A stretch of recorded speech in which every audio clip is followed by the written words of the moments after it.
Alhamdulillahi Rabbil Alamin. Wabihi nasta'inuhu ala umuri dunya waddin. Ashhadu an la ilaha illallah wahdahu la syarika lah. Wa ashhadu anna Muhammadan abduhu wa rasuluh. Allahumma salli wa sallim ala sayyidina Muhammad wa ala alihi wa sahbihi wa man tabi'ahu bi ihsanin ila yaumiddin.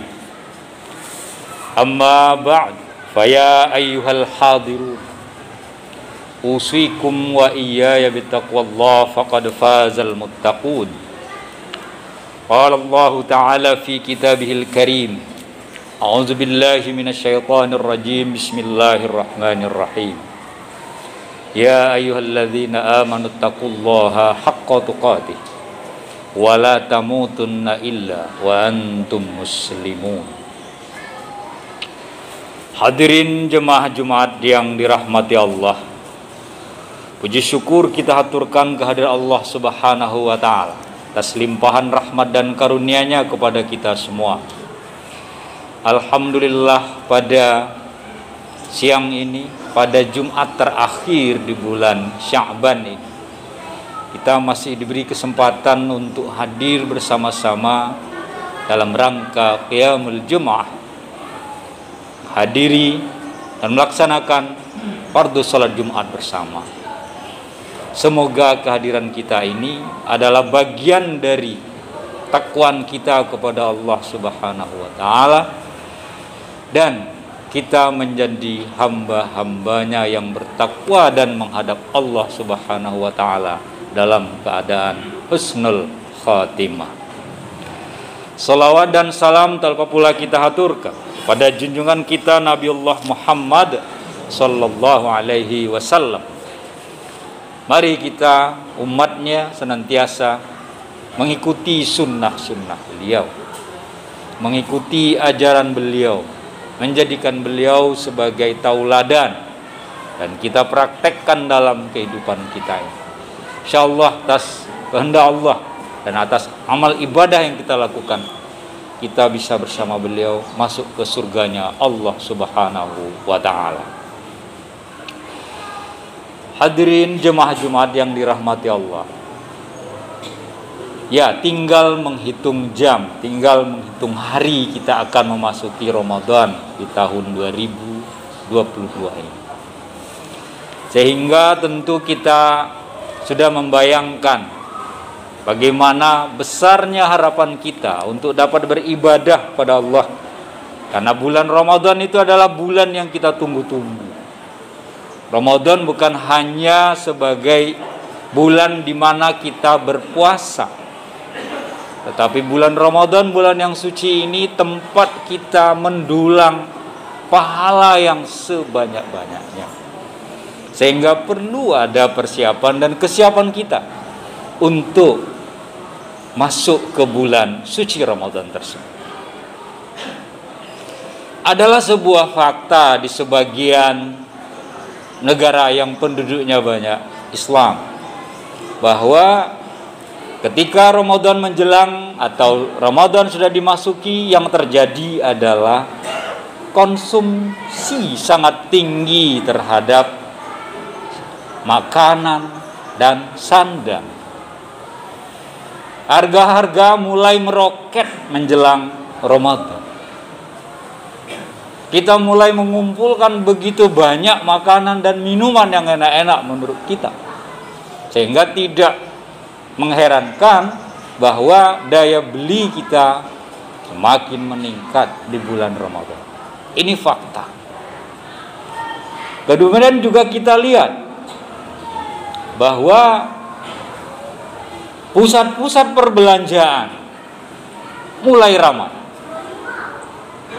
Biasanya yang menjual kebutuhan sandang, yang menawarkan diskon dan potongan harga yang menarik pembeli.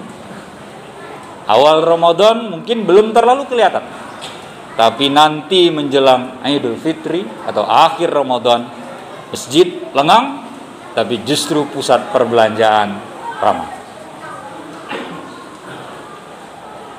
Lalu juga kita melihat fakta bahwa di bulan Ramadan banyak orang yang berat badannya bukannya turun, tetapi justru bertambah, padahal melaksanakan ibadah puasa. Ini juga menjadi tanda tanya.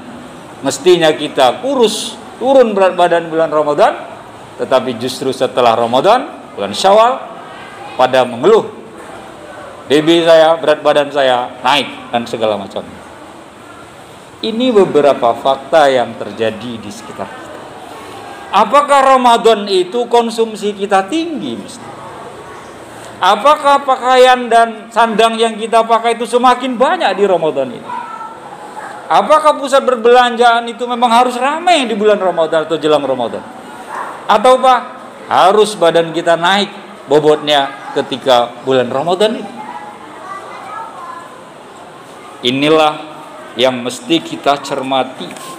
Bagaimana sesungguhnya kita di Ramadan itu mendapatkan pelajaran yang berharga, bahwa ketika kita sudah sahur berapa menit, kemudian nanti azan, dan sebelum azan itu dikumandangkan ada panggilan atau peringatan imsak. Tahan. Imsak, kata Bilal di masjid. Tahan. Artinya apa?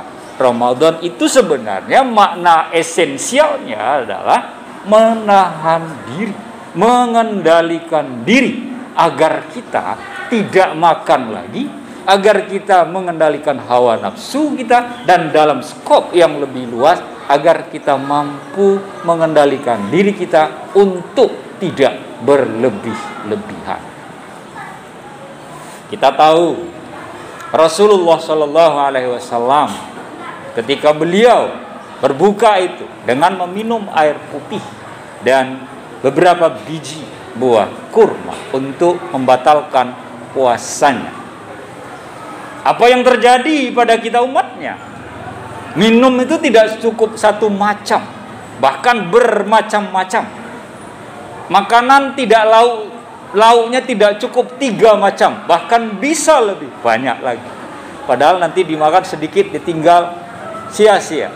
Dan banyak makanan-makanan yang sia-sia di bulan Ramadan karena di siangnya sudah membayangkan minuman yang dingin, minuman yang warna-warni, es cendol udah siap, es teh, es jeruk siap, serba pedas, gorengan yang gurih-gurih siap.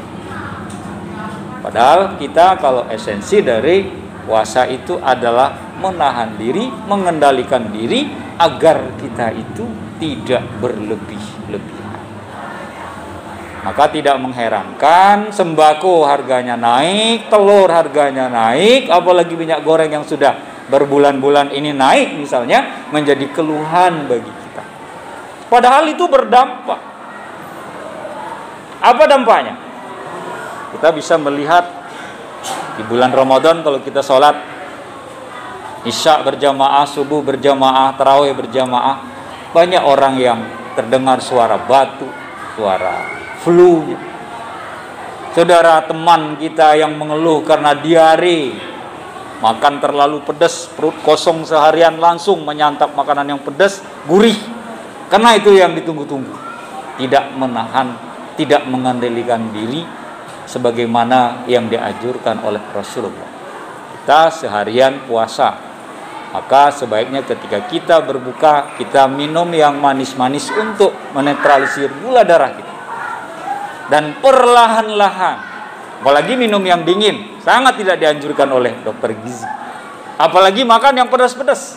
Ini yang menyebabkan pada mules, akhirnya tidak jadi berangkat ke masjid untuk qiyamul Ramadan, laksanakan sholat tarawih dan witir berjamaah.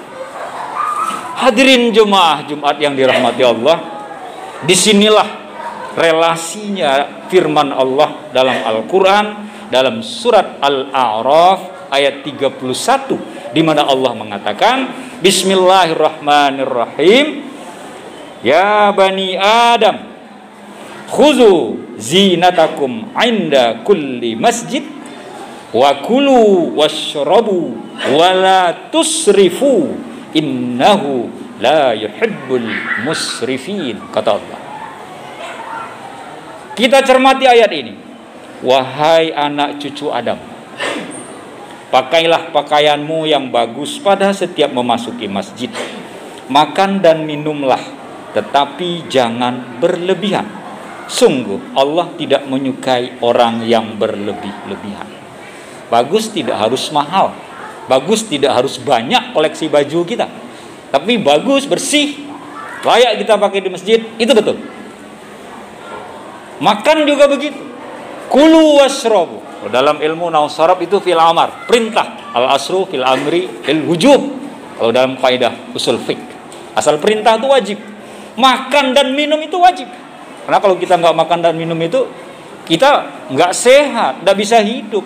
Karena makan tuh untuk kita hidup. Jangan dibalik. Hidup bukan untuk makan saja. Tapi dalam etika makan itu kita tidak berlebih-lebihan. Etika minum itu tidak berlebih-lebihan. Tapi yang terjadi kemudian di antara kita, sebagian kita, tidak semua. Karena di antara kita juga sudah banyak yang darkes, sadar kesehatan itu sudah banyak. Justru puasa itu yang menyehatkan. Makanya Rasulullah mengatakan, sumu tasihhu.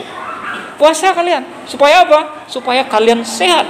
Bukan puasa itu agar kita sakit. Inilah yang mesti kita persiapkan di bulan Ramadan yang sebentar lagi kita akan memasuki gerbang. Lalu apa alternatifnya? Apa langkah-langkahnya?